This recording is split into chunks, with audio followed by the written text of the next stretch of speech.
श्रीमती रेखा बाहेती, श्रीमती बबीता जी गौड़। आप यहीं हैं? यहीं हैं तीनों बैठे? ठीक, अच्छा। राधे राधे महाराज जी। महाराज जी, जो भगवान का नाम नहीं लेते फिर भी अच्छे से रहते हैं, और जो भगवान का नाम लेते हैं परेशानी में रहते हैं, क्या फर्क है? कौन बोला? ये तीनों। हाँ, ऐसा देखा भी जाता है। क्या होता है कि जैसे कोई प्रभु का नाम जप नहीं कर रहा और बड़ा लौकिक पदार्थों से भरा पूरा देखा जाता है, सुखी देखा जाता है, तो उसमें हमारे भागवतिक विधान में एक सिस्टम है।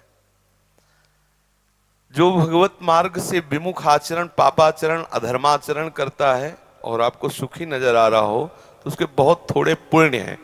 उनको भुगाने के लिए पहले हमारे संविधान, भागवतिक संविधान में उसके पुण्य नष्ट कर, क्योंकि जब उसे दुख मिलेगा तो पुण्य उसका सहयोग कर देगा, इसलिए पहले उसके सहयोगी का नाश किया जाता है। उसका सहयोगी जो सुकृत है उसको दे दिया गया। अब वो पापाचरण में और उन्मत्त हो गया। अब उसके वो सुकृत चल रहे हैं, इसलिए उसे जुकाम भी नहीं होगा, और वो सुकृत उसके नष्ट हो रहे हैं।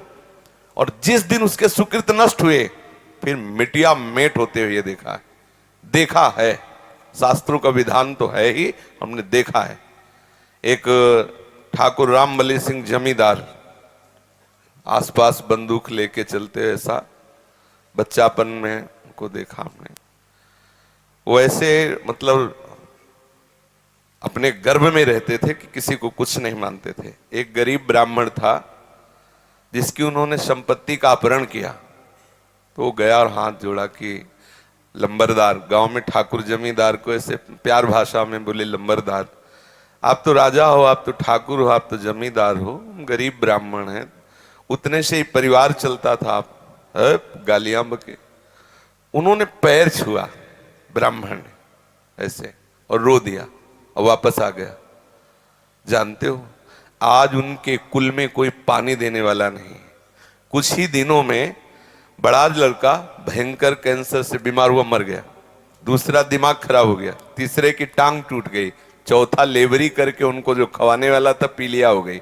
और आप अफीम के इतने नशेबाज बन गए कि धीरे धीरे सब, जहां उनके आगे पीछे बंदूक लेके चलते थे वहां मक्खी उड़ाने वाला कोई नहीं रहा, और एक पशु की तरह मरे जब कोई फेंकने वाला नहीं, ऐसी स्थिति।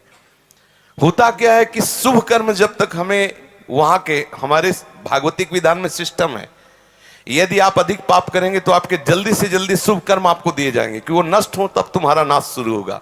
और जब आप भागवतिक कार्य करते हैं तो देख लिया गया ना कि आप संभल रहे हो, तो आपको कोई बाधा ना पहुंचा सके, इसलिए आपके जो पाप कर्म है उनको फेंक दिया गया कि उधर से खाली करो।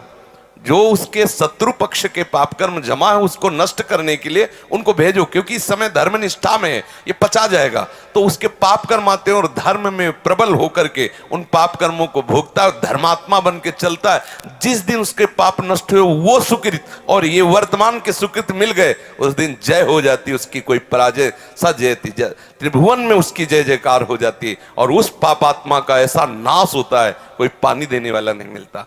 ऐसा नहीं है कि पापी पुरुष मौज से है और धर्मात्मा कष्ट से है, उसके रहस्य को नहीं जानती, इसलिए तुम्हें ऐसा लगता है। समझ पा रही हो?